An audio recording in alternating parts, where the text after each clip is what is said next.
I was 60.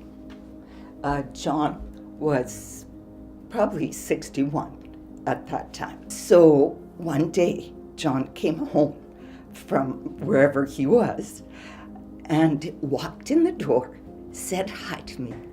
The first thing he said to me then was, "I think God is calling us to Ukraine." And the only two words I could think of were, "Let's go." Maybe because we work with orphans, we really understand like what's to be without father, without parents. So when John became sick, all churches in Ukraine prayed a lot, and we believed that God will heal John and send back. So, but when John died, it was like we understand we are orphans now.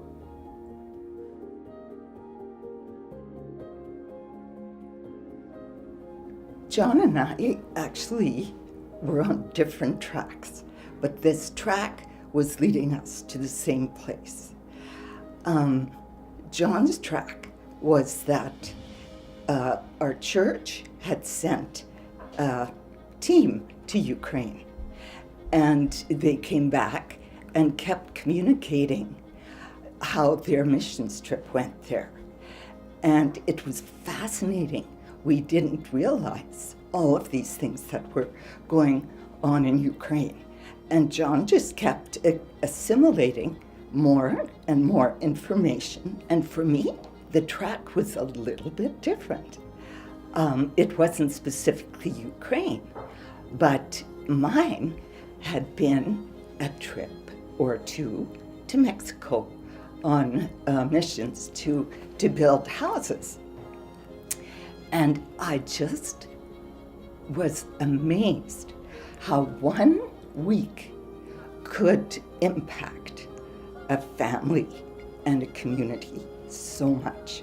So then I didn't say anything to John, but I went back to work and I prayed that God would send us somewhere in the world where we could make a difference, even in, say, our retirement years.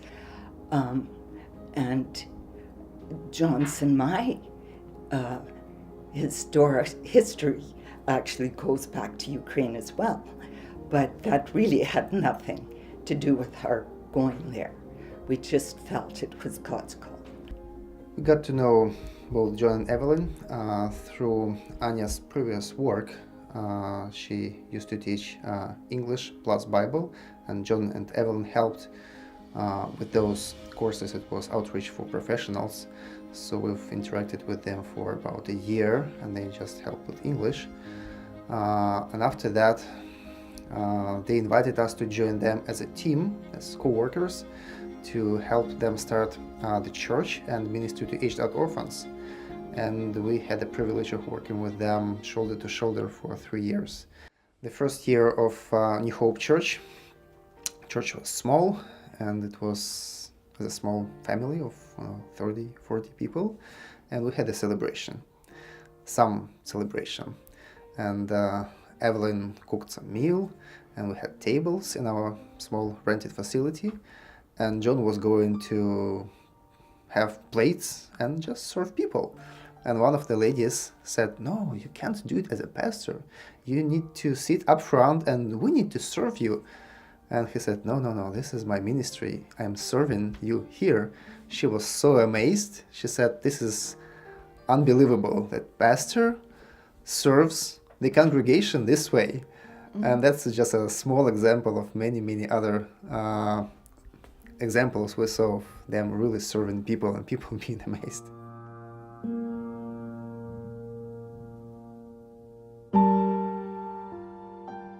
John and Ev planned to leave to Canada for several months and come back and spend their last 3 years here in Ukraine, helping the new leaders and training and emerging and kind of working themselves out, which didn't happen because God had different plan.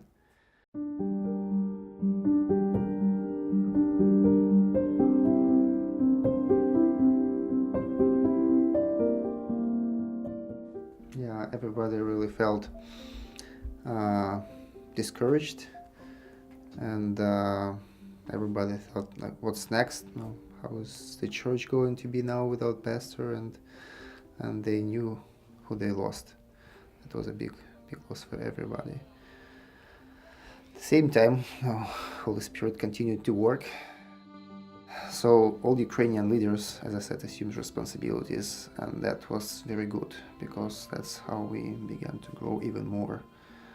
And looking back now into the fruits of these ministries, we have several churches in Ukraine, we have church plants, we have all kinds of ministries, and we have people with kind hearts that are in some way resemble what John and Evelyn modeled, and that all of that is a direct fruit of their ministry in Ukraine. This would never happen if they didn't come 10 years ago. So when John died, I actually lost more than just John. I lost my ministry in Ukraine. I lost the home that I had become used to.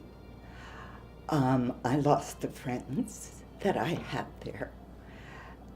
But, you know, there are absolutely no regrets. I have stated this before, and I'll say it again. If I compare my life to a meal, Ukraine is the dessert.